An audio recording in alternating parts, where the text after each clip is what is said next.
Good morning, everyone. I'm Vince Lancy, and this is the Gold Fix Morning Market Rundown. Gold is up $35 today, and we're going to tell you exactly why it's up today and why it will probably continue going up for the next 6 months to year. Knock on wood.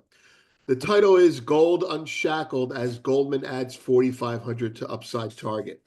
Yesterday, we previewed for founders a report from Bank of America unveiling their reasons for a 3,500 target between now and the end of the year. And then yesterday, Goldman Sachs posted a report unveiling their higher target call, which was 3,100 up to 3,300. In doing that, they added an upside price spike tail, which said that gold could easily go to 4,500 depending on a confluence of events and how things piled in.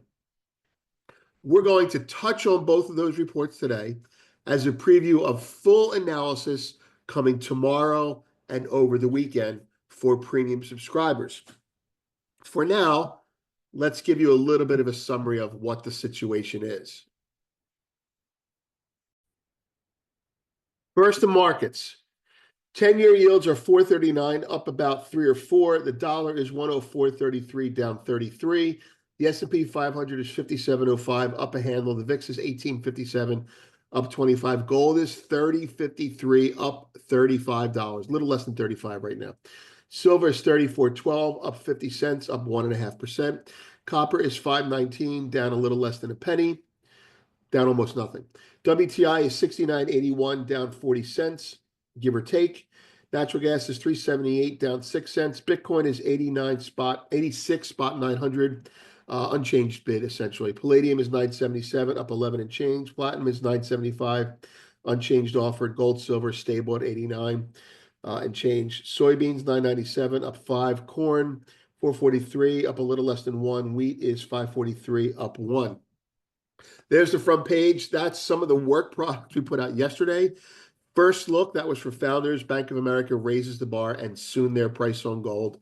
We wanted to hold off on their price target being raised and kind of unveil that, but Goldman forced our hand. Top left-hand side, the rally gold advocates did not predict again. That's an editorial piece based on history and information and how we read reports, specifically the World Gold Council's report. And then the lower left was the Gold Fix PM, which is a compendium of the work of the day, which featured a report, an analysis, our analysis of the April 2nd tariffs and what they mean. If you're trying to figure it out in a nutshell while avoiding the 50 million headlines that are out there. So that was our work product yesterday. That's what we're going to talk about. Oh, again, total of yesterday's work. The rally gold advocates didn't predict again. JP Morgan upgrades miners and Goldman sees more copper upside yesterday. First look, Bank of America raises bar. We just mentioned that. Tariffs, we just mentioned that. And there's the compendium. In the last week, there have been about 6 reports coming out. And that's why one of the reasons we use the word unshackled. Before we do the markets recap, let's get to the main event. Okay? In a report put out yesterday, Bank of America says gold at 3,500 an ounce. We believe gold could rally to 3,500 an ounce if investment demand increases by 10%. So we make this our new price forecast. The report then proceeds to go into why that will happen without being obnoxious about it. Goldman Sachs today says we raise our end of 2025 forecast to 3,300 a troy ounce versus 3,100. And our forecast ranges 3,250 to 3,520. That's their low to high normal baseline. In extreme, this is the new part. In extreme tail scenarios, gold could plausibly trade above 4,200 an ounce by end of 2025 and exceed 4,500 an ounce within the next 12 months. So 4,500 an ounce by Q1 of 2026. On your screen, you see on the left-hand side, that's Bank of America's forecast, simplified. And on the right-hand side, that's becoming a very popular graphic in our community. That's the Goldman Sachs forecast. Now, both of these forecasts, without going on too much of a rabbit hole, are based on things that are near and dear to our original career's heart, fundamental analysis. They're quantifying central bank demand. They're quantifying how much can be put into central bank buying. They're quantifying the insurance industry. They're quantifying ETF flows. And they're doing so rather transparently. And we're very happy to see it. And we're probably happy for their analysts, not necessarily the bank executives, but their analysts finally have something interesting to write about with gold. Okay, we say gold is now unshackled. Once a proxy for the dollar and interest rates, the metal is free to find a price that reflects actual global demand. Our own price targets that reflect some of the things discussed here were revealed March 14th, where we offered 3,600 to 4,285 as price targets. We'll touch on that a little bit later on. The major banks, long tethered to traditional models, are similarly unshackled in their analysis. What was once viewed as a sleepy, correlated asset is now being subjected to fundamental analysis. Analysts are translating measurable demand into constrained supply and developing legitimate price projections. While some of their sentiment might appear euphoric in the short term, it's not fantasy. It's based on tangible demand that has emerged and been unlocked. And now the big banks are playing to their strengths beyond anticipating customer order flow. Their core strength lies in quantifying an objective. We're seeing that in real time. In just the past 24 hours, as we're discussing now, Bank of America and Goldman Sachs have announced raised price targets for gold. Let's start with Bank of America. Bank of America's view is, well, they revised their target and it builds on a theme they introduced last month. Their key idea is if Chinese insurance companies are permitted to purchase gold for both their balance sheets and client-facing products, how much could they realistically buy? And what impact would that have on price? That's one of the focuses of their main report. Another key area, arguably more innovative, at least so far, is Bank of America's further quantification of potential central bank purchases in the current geopolitical environment. Presently, central banks hold approximately 10% of their reserves in gold. Bank of America presents a case that this share could climb towards and reach 30%. Bank of America says this and justifies this projection and explain its relevance. They openly discuss the risks involved. We agree this is where things are headed, relying on efficient frontier type analysis. The sweet spot for central bank unhedged ownership is around 25 to 30% by our calculations. Essentially, a little bit off script here for a second. The conversation for the past 2 years has been de-dollarization. The conversation at the banks for the past year, 6 months, has been de-dollarization. Nobody is questioning that anymore. Now what they're saying is, how de-dollarized will central banks get? And the answer is, if they want to achieve efficient frontier portfolio balance going forward, that number, Bank of America says, is about 30%. We agree. It will probably be more than that if they start utilizing hedging. But let's stick with 25 to 30% for now. It's worth noting that the Chinese insurance company gold purchases are economically separate from central bank buying. Here are the nuts and bolts of that portion of it.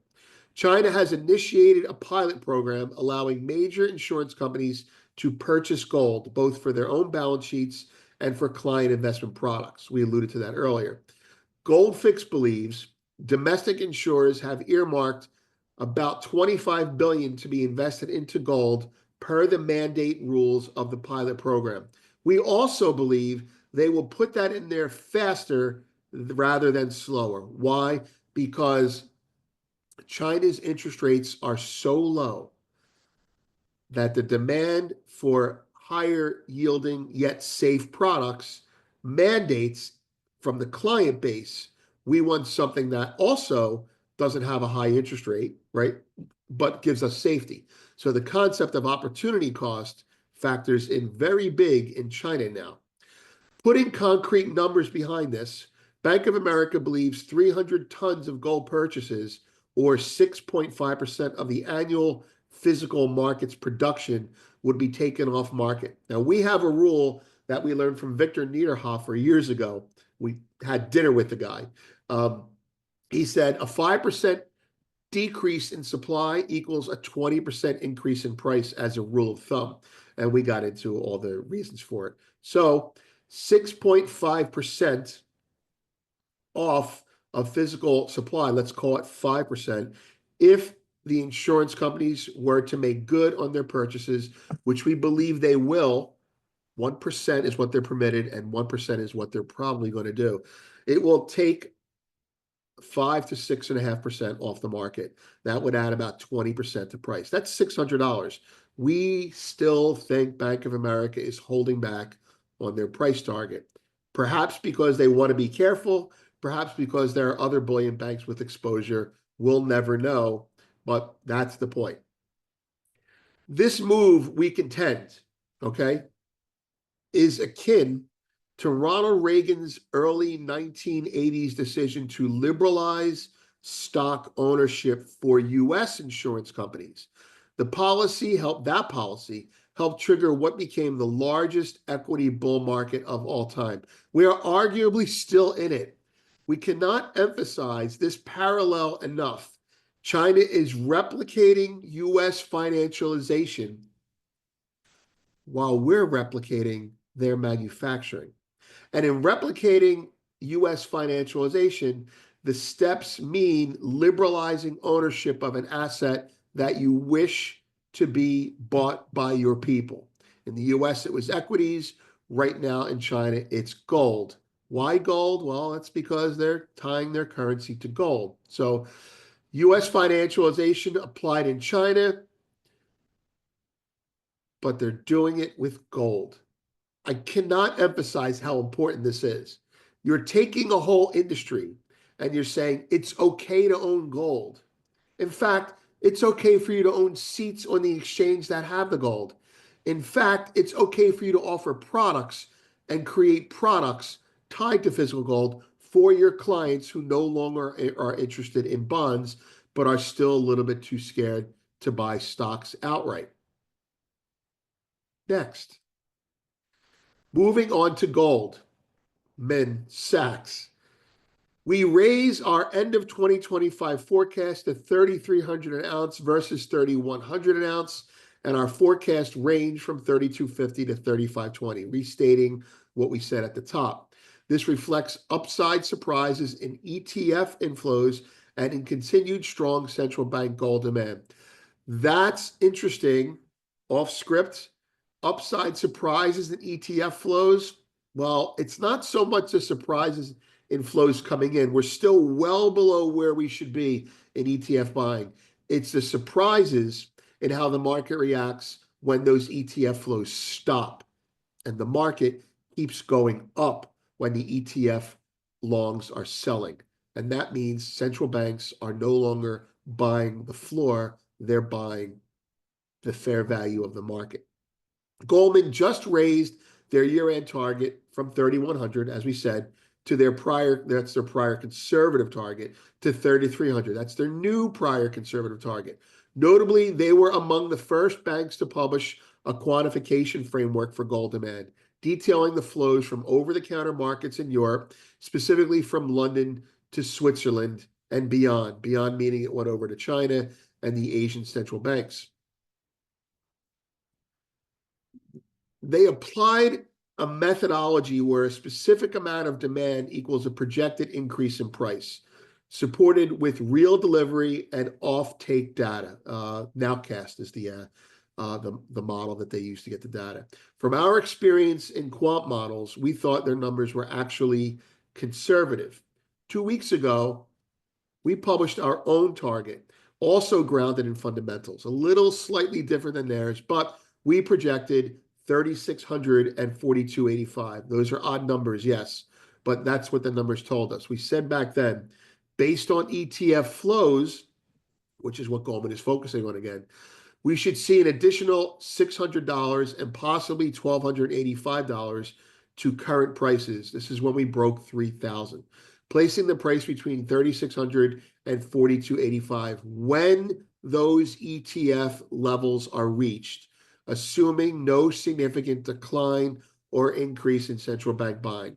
That's what we said. Let's go back to what Goldman said.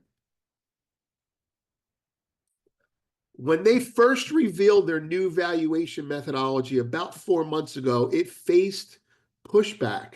Some banks resisted, citing Fed rate hikes and a strong dollar as headwinds that would eventually cap gold's rise and probably cause its demise, at least short term. But even those banks began to adjust, especially after seeing continued and surprising central bank buying post-US elections. The scale of those purchases is forcing a reevaluation. Today, Goldman Sachs not only reaffirmed, here's the big stuff, not only reaffirmed their 3,300 target, revised, I should say, their 3,300 target, they also upped their aggressive case from 3,500 to 4,500. That new projection is based on 3 factors, okay? First, China. They now anticipate even stronger Chinese demand than previously modeled. Note, they were very conservative post-election, and that arrow just keeps creeping higher. Quote, if the largest official buyer, China, were targeting an allocation of 20% and maintained an average pace of around 40 tons per month in line with recent patterns, we estimate it would take approximately 3 years to reach a 20% gold share. China is going to be in the market for 3 years, unless they decide to buy it tomorrow, and then we get 4,500 an ounce. Insurance companies, echoing what Bank of America said, they also now publicly acknowledge that insurance company gold buying angle, as Bank of America already has, discussing using their math, saying a 1% increase in gold holdings, which is what these insurance companies are going to do, adds a percentage to the gold demand. They actually break it down where the demand is and how it adds to price. The third one is Western buying, which every bank has discussed, but I think Goldman has been really on top of, perhaps with Citibank as well. We don't see as much of their insights. We wish we did. Quote, over the span of 6 weeks, and here's the key, speculative length declined by 150 tons, yet prices remained supported by structural demand, including a notable pickup in gold ETF inflows, around 80 tons. What we estimated to be ongoing central bank buying amid rising U.S. policy uncertainty. Now, we will get into why and what and the details of this another time, but it really comes down to this. The West, at the institutional level, is buying and trading gold. They're buying the dip, they're buying the rally, they're selling the next higher rally. ETF flows are becoming more consistent from Western investors, and Americans are looking at dollar correlations again. When the dollar gets weaker, they buy 5 contracts. When the dollar gets stronger, they sell 3 contracts. So the correlation is back at a higher level, but it's really working as a net upside kicker for the market. And that's because you can thank the previous administration, and you can thank COVID, and you can thank anyone else you want in a partisan political fashion. But that's because the nation has been reacclimated to the fear of inflation, has been reacclimated or acclimated to the fact that we could theoretically default on our debt. We have too much debt. The nation has also been shocked very recently into looking at their Mag 7 stocks, their AI stocks, as being overvalued. And there's a demand for alternatives that are not US Treasuries, not just overseas, but domestically. Okay, I don't care how high the rates are in the US. 4% is not enough. A portion of my money is going to go into gold. A portion of my money is going to go out of tech stocks. We'll show you a chart of that later on. So Goldman also released a detailed, very good, 10-question framework to explain their rationale. They basically took their report and they put it in a Q&A, and it's much easier to deal with. We'll be sharing that with premium subscribers over the weekend. What's next? What's next? Today around noon, the full Bank of America analysis will be released. Friday, we will probably do a walkthrough of the Bank of America report because it's very long and it has a lot of factors in it that we've touched on and a lot of factors that they don't elaborate on that might be worth it. Kind of like going through a HeartNet report.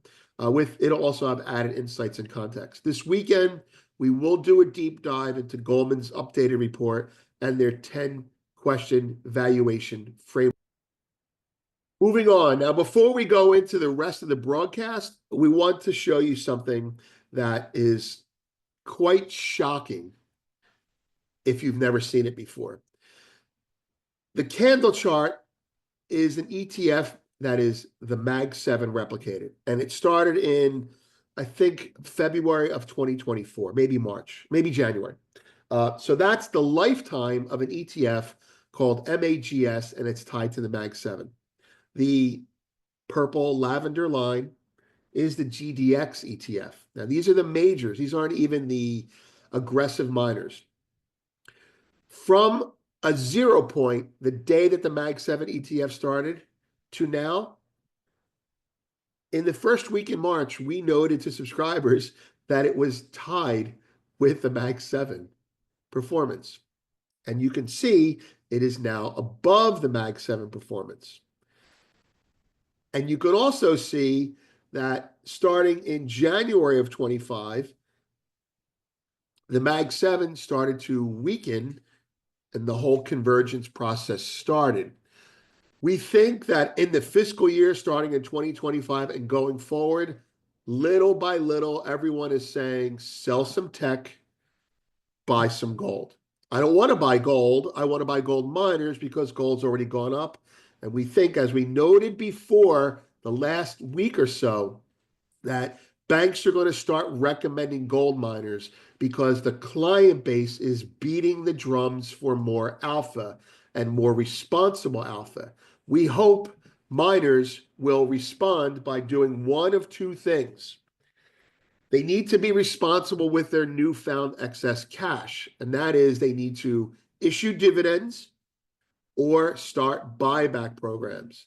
We understand that for years they have been under the gun, and they still are under the gun financially in many ways, and that has caused them to be conservative with their spending, especially with the ramping up costs.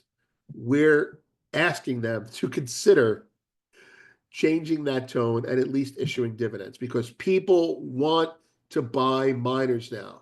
They're looking for reasons.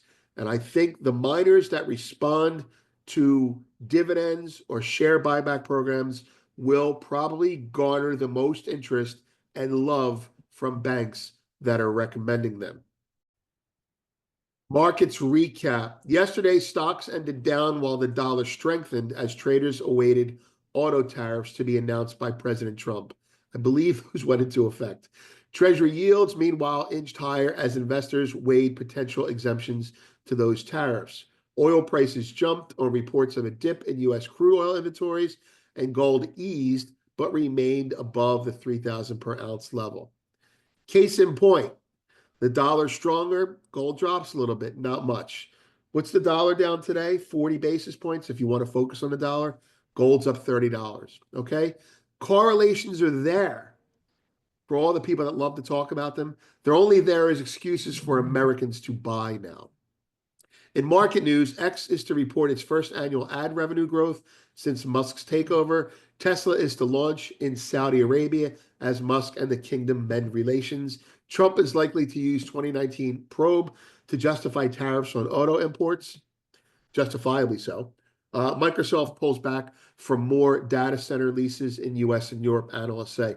That's significant in the sense that uh, uh, TD, TD Cowen on the equity side, they have an analyst there. We're not going to pretend we know everything about this. We have to read it. But Zero Hedge is all over it. TD has been saying that Microsoft is going to dump centers because it's not profitable, and that's been uh, a headwind for AI stocks. Data centers are too expensive.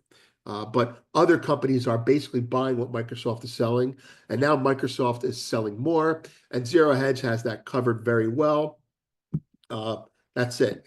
Full disclosure, before we do the rest of this, I took delivery of a monster box and some American Eagles, some gold Eagles, yesterday, and there are about five.